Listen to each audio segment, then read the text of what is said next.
कानपुरिया 90.4 radio कानपुरिया FM 90 से मैं कानपुर की शानदार लड़की सुजाता और आज हमारे स्टूडियो में आए हुए हैं राजनीतिक विशेषज्ञ संतोष शुक्ला जी।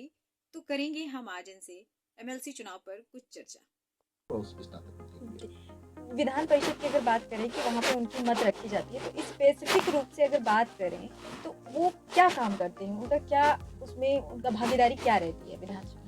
देखिए, विधानसभा और विधान परिषद दोनों एक जैसे सदन ही हैं। दोनों में बिलों का पास होना और चर्चाएं जैसे विधानसभा में आप लोग देखते हैं, वैसे विधान परिषद में भी विभिन्न विषयों पे चर्चाएं होती हैं। लेकिन जब हम स्पेसिफाइड हो जाते हैं जाके स्नातक और शिक्षकों पे, तो इन लोगों का ये कार्य होता है, जो ऐसे लोग जो स्नातकों के द्वारा चुन के जाते हैं या शिक्षकों के द्वारा चुन के जाते हैं, इन लोगों की जिम्मेदारी होती है कि ये अपने खंड क्षेत्र में जो भी शिक्षकों की या स्नातकों की जो भी बातें हैं, जो उनकी समस्याएं हैं, जो उनके इश्यूज हैं, जो उनको सुविधाएं मिलनी चाहिए या उससे संबंधित जो भी सारी चीजें हैं, उन सबको सदन में रखें, ये उनकी जिम्मेदारी है। जी, अगर हम कानपुर की बात करें तो कानपुर में कौन इस भूमिका को कौन निभा रहा है कानपुर?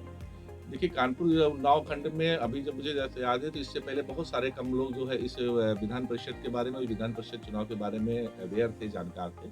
इससे पूर्व में काफी समय तक का 99 वर्षों तक का स्वरूप परिवार के लोगों का इसमें प्रतिनिधित्व रहा है।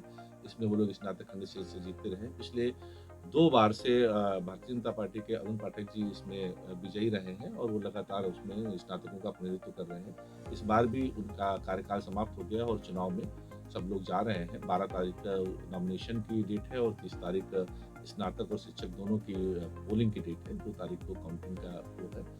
तो इस प्रकार से अभी तक का अब धीरे धीरे लोगों में उत्साह और इसमें भागीदारी का जैसे लोग इसके बारे में जान रहे हैं। मुझे याद है, जहां एक बार केवल सिर्फ 28,000, 20,000, 30,000 वोटर्स हुआ करते थे, अब 2 लाख के आसपास स्नातकों के वोटर्स बन चुके हैं और 2 लाख स्नातक इस चुनाव में भागीदारी करने वाले हैं। बहुत बहुत धन्यवाद सर कि आपने बहुत अच्छे से बता दिया है कि ये शिक्षक चुनाव क्या होता है और स्नातक चुनाव क्या होता है। खैर, और मेरा आखिरी सवाल है जाते जाते कि जो हमारे वर्ग के लोग हैं जो हमें सुन रहे हैं, इस पर काफ़ी लोगों को ये बिल्कुल भी परिभाषित नहीं हो पा रहा था कि ये MLC 3 प्रकार के जो होते हैं, MLC क्या है और जो ये शिक्षक चुनाव है, स्नातक चुनाव भी क्या है। तो हमें एक छोटे से शब्दों में अगर बता दें, इसको परिभाषित कर दें, MLC जो 3 प्रकार के होते हैं तो वो कौन कौन से हैं? MLC 3 प्रकार के, बल्कि MLC मैंने आपको बताया कि 2 ही प्रकार के MLC होते हैं। एक नॉमिनेटेड होते हैं, एक रिस्ट्रिक्टेड मत पद्धति द्वारा चुने होते हैं।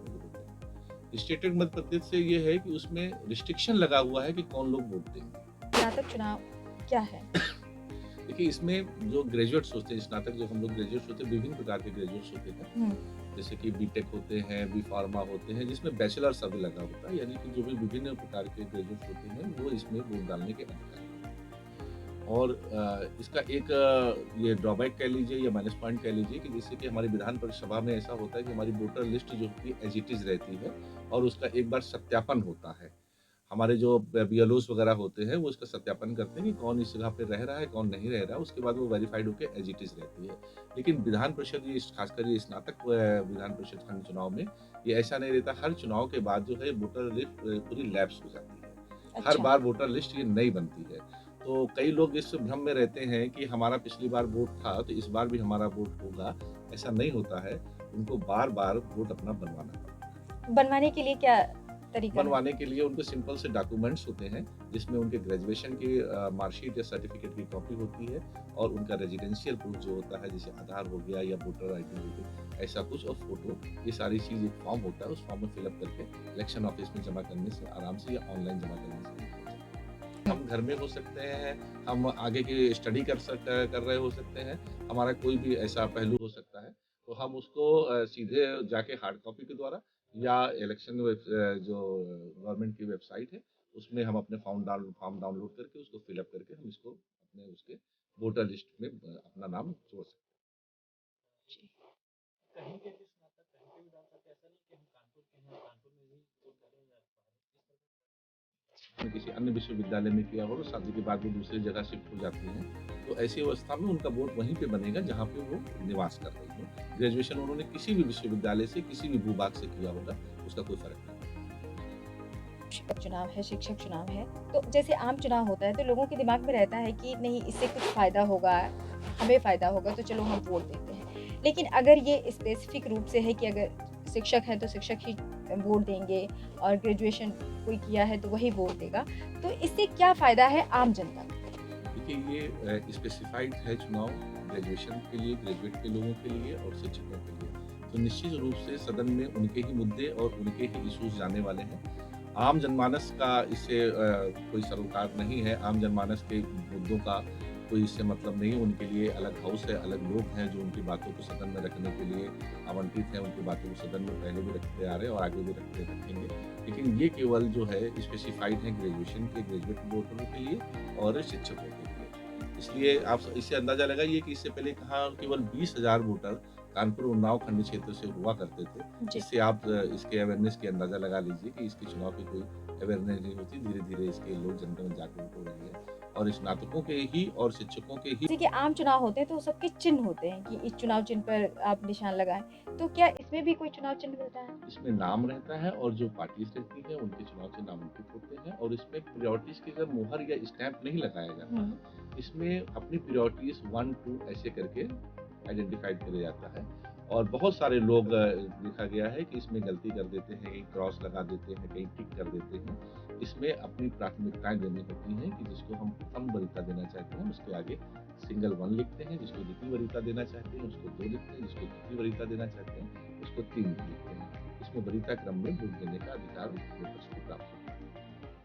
तो सर जाते-जाते एक आखिरी सवाल हम आपसे पूछना चाह रहे हैं कि जैसे आपने स्नातक के बच्चों को बताया कि वो किसी भी सिटी में रहते हैं तो वो वहीं पे उनका वोटर आईडी बनेगा और वो वोट देंगे। और अब हम बात करें शिक्षक की, तो शिक्षक भी बहुत सारे हैं। जी। तो आप शिक्षकों के बारे में क्या कहेंगे? क्या कहीं के शिक्षक कहीं भी वोट दे सकते हैं कि उनके लिए भी वैसे ही क्योंकि है? शिक्षक के लिए भी अपनी अहर्ता है वोटर लिस्ट में सम्मिलित होने के लिए। उनकी अहर्ता में ये है कि कक्षा 8 के ऊपर के वो बच्चों को पढ़ाते हो और उनका 6 साल से ऊपर का उनका एक्सपीरियंस हो और वो पढ़ाते कहीं भी हो, उनका जो बोर्ड बनेगा वो वहीं का बनेगा जहाँ पे उनका निवास है। इस प्रकार से और अब की अच्छी बात ये है कि स्नातक खंड का और शिक्षक खंड के दोनों के चुनाव एक साथ हो रहे हैं। दोनों की पोलिंग डेट 30 तारीख है जी। और दोनों की नामांकन की अंतिम तिथि 12 तारीख की है। तो इसलिए पूरा शहर उत्साह में है और अब की बार शिक्षक के स्नातक के चुनाव के साथ-साथ शिक्षकों में भी भारी उत्साह देखने को मिल रहा है।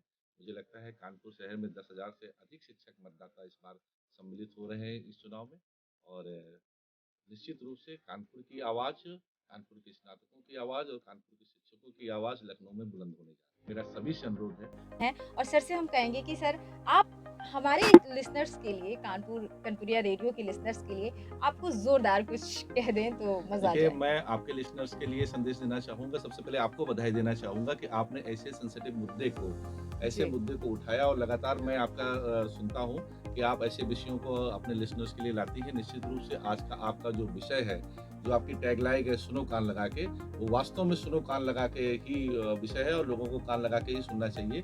आप उम्मीद करिए जहाँ 20,000 वोटर्स होते थे, आज 2 लाख वोटर्स उस स्नातक चुनाव में सहभागिता कर रहे हैं। लेकिन फिर भी अभी बहुत सारे ऐसे स्नातक हैं जो कि अभी इस वोटर लिस्ट में जिनके नाम शामिल नहीं है।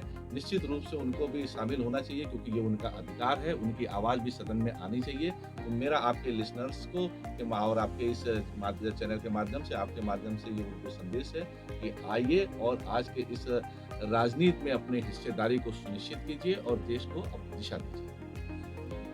सुनो कान लगाइए। बहुत शुक्रिया सर, बहुत धन्यवाद कि आपने 90.O सुनो कान लगा के